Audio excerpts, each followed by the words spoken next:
This is Atomic Habits video number 2. It's the one where we describe the first law of Atomic Habits by James Clear, and that is make it visible. My identity, as I covered in the previous video, is that of a fit dad. My sons are just so much stronger and faster when we're hiking up hills and mountains. What can I do? What must I do so that I'm not reluctant to go on those hikes with them, but I feel strong and feel capable? I need to change my habits and do what a fit dad would do.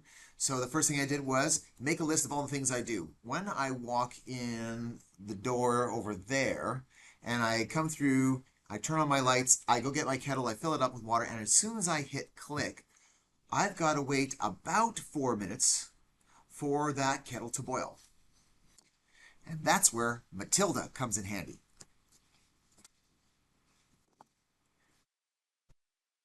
This is Matilda.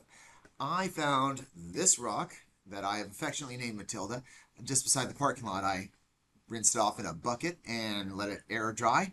It is kind of lumpy and uneven in shape. It is kind of jagged and sharp on its surface.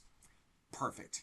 So what am I doing with Matilda? Well, as soon as I hit click when that kettle boils, I go straight to my boulder here and I throw it up on my shoulder like so, and then out the door. I take it across the basketball court. I go up some stairs. I go along the field and then down the slope, and I try to do it 2 times. And I tried to do it before the kettle boils.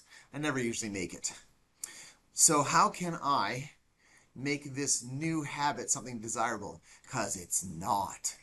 I am driving to school, and somewhere around the last turn I take to get towards my school, that's when I started thinking about all the things I'd rather do than pick up this boulder and hike it up that hill. It makes me tired and sweaty, and I'm out of breath after I've done the stairs twice with this boulder.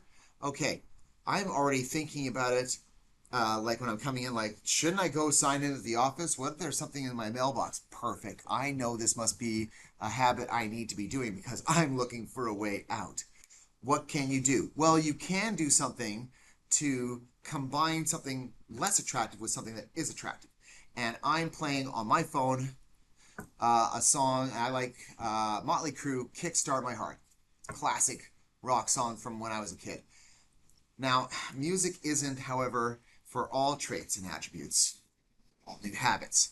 I firmly believe, and this is an unpopular opinion, but you should not be listening to music when you study if you want to get your studying done efficiently, quickly, and you want to learn deeply.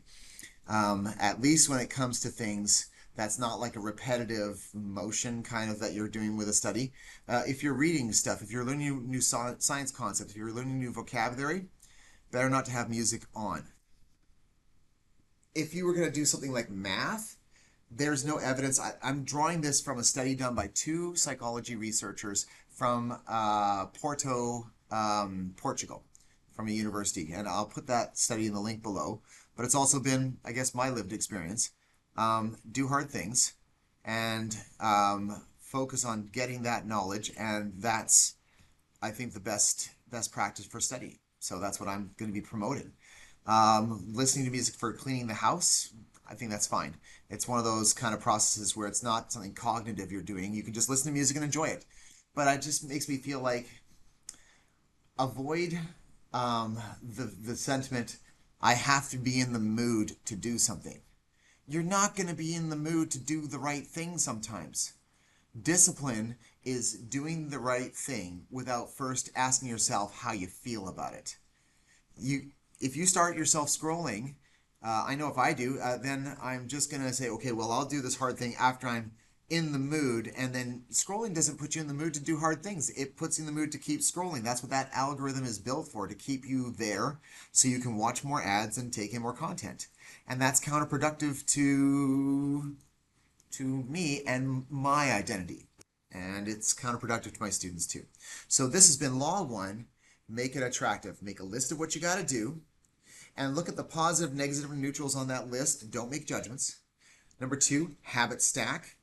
Try to put things into your schedule that are going to reinforce that identity, and sort of that becomes a trigger for good habits.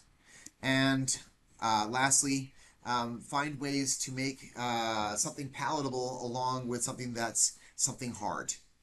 Remember 2 things. 1, self-esteem only comes from you having to apply yourself over and over to something difficult, and then only when you succeed does your self-esteem improve. So do hard things. And number 2, I hope, like me, you're in a place in this world where every day you get to use all your gifts. Thanks for watching, and I'll see you in the next video.